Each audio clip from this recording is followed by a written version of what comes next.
Here you have another video from Meenan Transmissions. Two locations, one in Lansdale, one in Willow Grove. You can reach at MeenanTransmissions.com. Transmission we're talking about today is actually CD4E. CD4E is used in a variety of applications. Ford Escape, very popular one, is used in a Ford Contour, used in a Mercury Cougar, also used in Mazda Tribute, and other applications. So this particular one came in and it was slipping and leaking and had a variety of different problems. So here's the bulk of the transmission. Fortunately, the transmission gear train components look pretty sound. Here's the final drive differential, looks to be in good shape.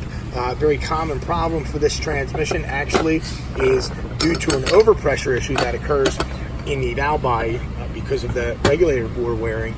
They very frequently will damage this drum, and the snap ring that holds the pressure plate in will actually blow the end of this drum off. It's a fairly light duty component, and when you have an overpressure condition it can fail and it winds up breaking the drum, either the forward clutch end of it or the direct clutch end of it. So one of the things that we see with this transmission is pretty peculiar, evidence of water intrusion. Here's go over here and we have a band that is actually delaminating here.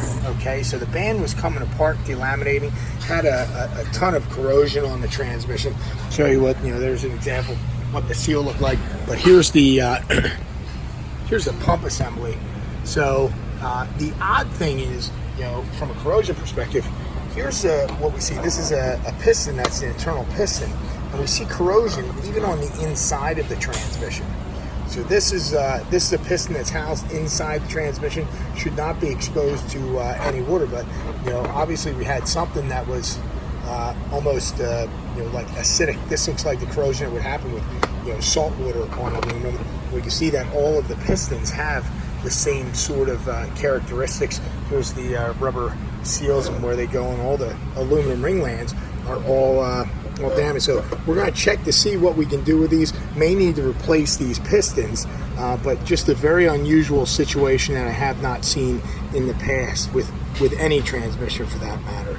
So whether it was a matter of water getting into the transmission from the outside or water permeating into the transmission from the cooler circuit or the radiator, it's very difficult to say, but I would imagine that if it came from the radiator it wouldn't have these corrosive properties.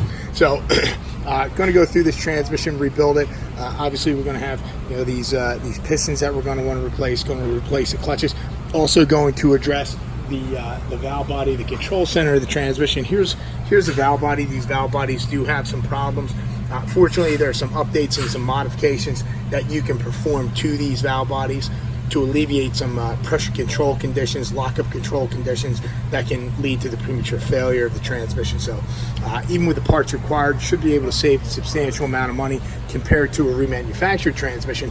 But we do have some corrosion related problems that we're going to need to address by replacing some components that normally may be able to be reused.